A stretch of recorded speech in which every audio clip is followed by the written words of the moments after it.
The news 15 UP के अलग अलग विधानसभा और लोकसभा क्षेत्र को कवर कर रहा है। तो ऐसे में आज हम मुगलसराय क्षेत्र में पहुंचे थे, जहां पर हम विधायक जी से बातचीत करेंगे और जानेंगे कि इस क्षेत्र का कितना विकास हुआ है और योगी राज का यूपी में कितना डंका बज रहा है। क्या 2024 में योगी के नाम पर जनता वोट डालेगी या फिर मोदी के नाम पर वोट डालेगी? यूपी की जनता का, मुगलसराय की जनता का क्या कुछ रुख है, इनको किस तरह से परखते हैं विधायक जी, तो इसी बारे में बातचीत करेंगे। विधायक जी का नाम है रमेश जायसवाल और जो कि बीजेपी से हैं।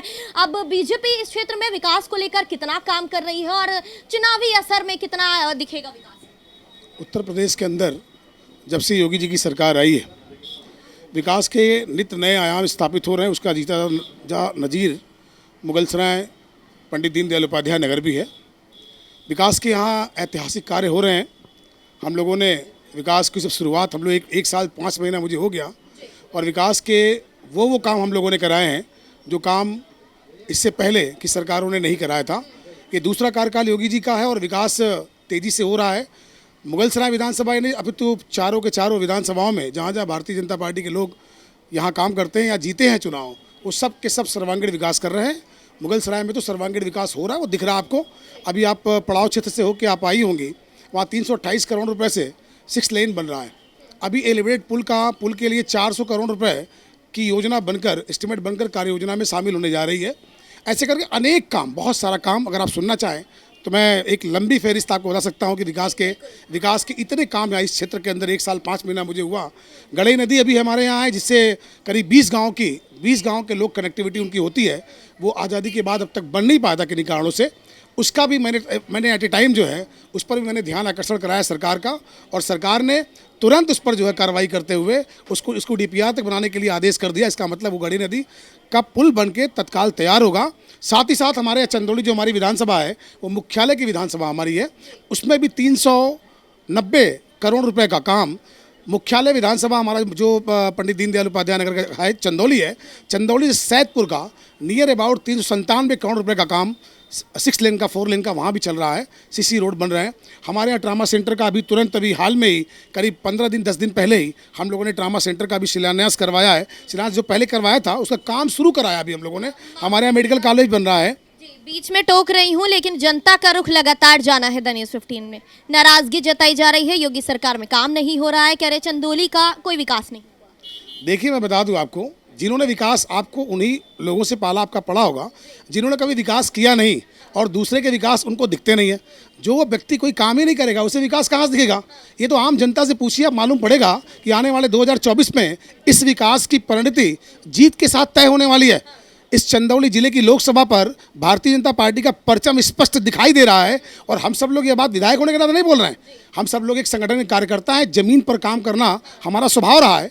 इस नाते खुद प्रॉपर मुगलसराय की बात करूं तो मुगलसराय से रिकॉर्ड मतों से भारतीय जनता पार्टी लीड लेने वाली है, और चंदौली की लोकसभा भारतीय जनता पार्टी खाते में जाने वाली है। देश के अंदर जिस तरीके से अराजकता समाप्त हुई है और लोकतंत्र बहाली हुई है, और लोकतंत्र के बहाल होने के बाद देश का सर्वांगीण विकास सुनिश्चित होता दिख रहा है। आम जनता पूरा भरोसा करती है केंद्र सरकार में, मोदी जी की सरकार में। मोदी जी के नेतृत्व में सरकार फिर बननी है। हमारे यहाँ के लोकसभा सांसद डॉक्टर महेंद्र नाथ पांडे जी हैं, जिनको यहाँ के लोग विकास पुरुष के नाम से जानते हैं। और एक आम आदमी, यहाँ पढ़े लिखे लोग रहते हैं। यहाँ पर रेलवे का पूरा हब है, यहाँ बहुत बड़ा यार्ड है, यहाँ कोयले की एशिया सबसे बड़ी मंडी है, बहुत सारा कुछ यहाँ है। यहाँ इंटेलेक्चुअल लोगों की बहुत सारा भरमार है। उन्होंने डॉक्टर महेंद्र नाथ पांडे को विकास पुरुष के नाम पर उनसे नवाजा उनको। ये सामान्य बात नहीं है। पढ़े लिखे लोग जब भी आकलन करते हैं तो बिना आकलन किए वो किसी को इस नाम से नवाजते नहीं है। डॉक्टर महेंद्र नाथ पांडे ने आने के बाद यहाँ 2 कार्यकाल, उनका दूसरा कार्यकाल समाप्ति की ओर है। विकास के ऐतिहासिक काम उन्होंने किए। गिनाना शुरू करूंगा तो आप खुद आश्चर्य करेंगी कि कितना काम यहाँ हुआ है। लेकिन यहाँ के लोगों का कहना है कि स्कूल नहीं आए, नए अस्पताल नहीं आए। अस्पताल चंदौली जिले में कोई भी अस्पताल नहीं दिखाई देता है विधानसभा में, और दूर दूर तक जाना पड़ता है लोगों को। जब तक अस्पताल लेकर जाते हैं तब तक उनकी स्थिति खराब। आपको शायद ठीक से जानकारी नहीं है।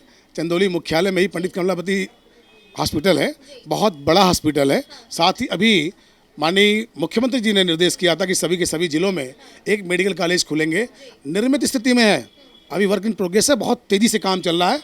बहुत जल्द हम उसको हैंडओवर करने वाले हैं। हमारे यहाँ मेडिकल को लेकर बहुत ही ज़्यादा संजीदगी है, जो भी लोग आपसे मिले होंगे उन लोगों ने वही बात कहा होगा जो दूसरे दल के लोग होंगे जिन्होंने काम को कभी ठीक से देखा नहीं, किया ही नहीं, देखेंगे कहाँ से वो।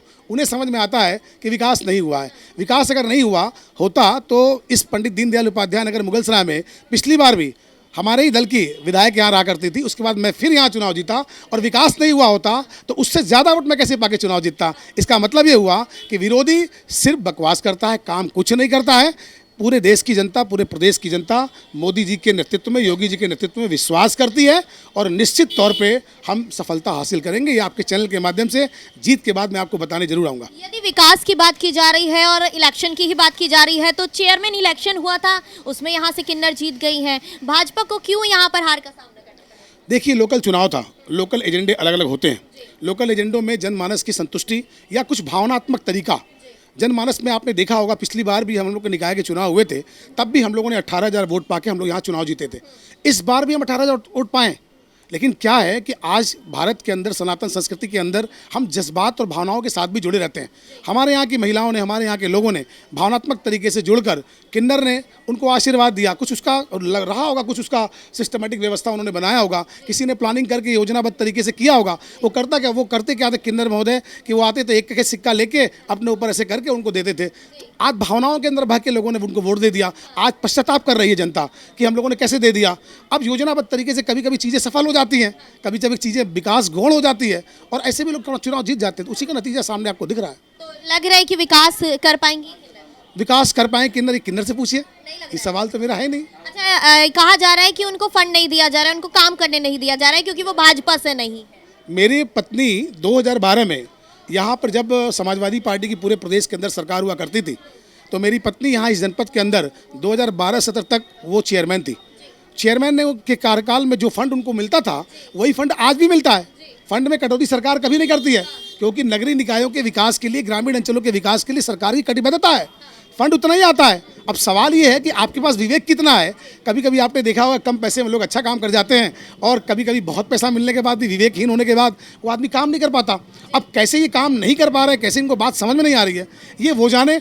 इसके लिए उन्हीं से पूछना पड़ेगा आपको। अच्छा, आप लगातार जनमानस से जुड़ रहे हैं, जो भी इलेक्शन आता है उसमें रैलियां करते होंगे। 2024 को लेकर यहाँ की जनता का क्या रुख नजर आ रहा है? मैं भी पार्टी के निर्देश पर मध्य प्रदेश गया था। मध्य प्रदेश भी मैं गया था और नेशनल और स्टेट लेवल की रेटिंग भी हुई थी। उस रेटिंग में भी मैं अव्वल स्थान पे खड़ा था। मैं एक आम आदमी की तरह आपसे आज बात करना चाहता हूं। बिल्कुल भारतीय जनता पार्टी का कार्यकर्ता और विधायक होने के नाते मैं आपसे बिल्कुल बात नहीं करना चाहता हूं। पूरे उत्तर प्रदेश के, पूरे देश के लोग मुझे सुन रहे होंगे।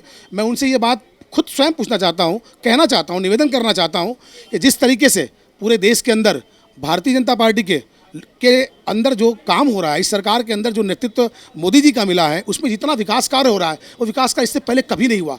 देश की जो आर्थिक स्थिति के साथ साथ देश की जो हैसियत है विश्व पटल पर, वो इतनी ज़्यादा मजबूत और ताकतवर हुई है कि हर भारत का व्यक्ति, हर भारतवासी गौरवान्वित है। उसको लगता है कि मान सम्मान प्रतिष्ठा भी मुझे चाहिए। हम लोग सनातनी लोग हैं, भावनात्मक तरीके से जुड़े रहते हैं। हमको देश के स्वाभिमान, मान सम्मान, प्रतिष्ठा की भी चिंता है। और यह सिर्फ एक ही सरकार में हो सका देश की आज़ादी के बाद। वो रहा या तो पंडित अटल बिहारी वाजपेयी की सरकार रही या दो कार्यकाल मोदी जी की रही। इसके पहले कुछ भी नहीं दिखा। इस नाते देश के लोग अच्छी तरह जानते हैं कि हमें क्या करना है। देश सबसे पहले, उसके बाद हम। देश सर्वोपरि है। तेरा वैभव अमर रहे माँ, हम दिन चार रहे न रहे। हम ऐसे लोग हैं जो देश की अस्मिता के लिए सब कुछ कुर्बान करने को तैयार रहते हैं। पहले देश, उसके बाद हम। मेरा आखिरी सवाल है, आपने अभी कहा कि भावुकता पर जनता ज़्यादातर वोट डालती है। कहीं ना कहीं आरोप लग रहे हैं कि मोदी जी इसी भावुकता का जो है फ़ायदा उठा रहे हैं। कह रहे हैं हिंदू मुस्लिम के नाम पर वोट पा लेते हैं। आप मुझे छोटी सी बात आप बताइएगा। भारतीय जनता पार्टी के आने के बाद APJ अब्दुल कलाम जी यहाँ के राष्ट्रपति थे। आप इसके बारे में भी आप खुद ही चिंतन करिए कि भारतीय जनता पार्टी के लोगों ने APJ अब्दुल कलाम को राष्ट्रपति बनाया। आपने देखा होगा कई राज्यपाल भारतीय जनता पार्टी की सरकार में राज्यपाल हैं, कई मुसलमान भाई जो योग्य हैं, विद्वान हैं, भारत के प्रति समर्पण का भाव रखते हैं। वो सब भारतीय हैं और हम सनातनी लोग हैं। मैंने भावुकता नहीं कहा, हम सनातनी लोग हैं। हम राष्ट्र सर्वोपरि, इसके साथ तो जीते ही जीते हैं। राष्ट्र के अंदर अपनी भावनात्मक तरीके से भी हम समाज के साथ जुड़े रहते हैं। हमारा कहना इतना ही है, भारतीय जनता पार्टी का इतना ही कहना है कि देश के प्रति समर्पण के भाव के साथ हर व्यक्ति को यहाँ रहने का अधिकार है। और देश के प्रति समर्पण का भाव यदि नहीं रखता कोई व्यक्ति, तो वो चाहे हिंदू या मुसलमान, उसको भारत में रहने का कोई हक नहीं है। चंदौली में जितना मुसलमान वोट है, क्या लग रहा है कितना पक्षदार होगा मोदी के? बहुत सारा परिवर्तन है।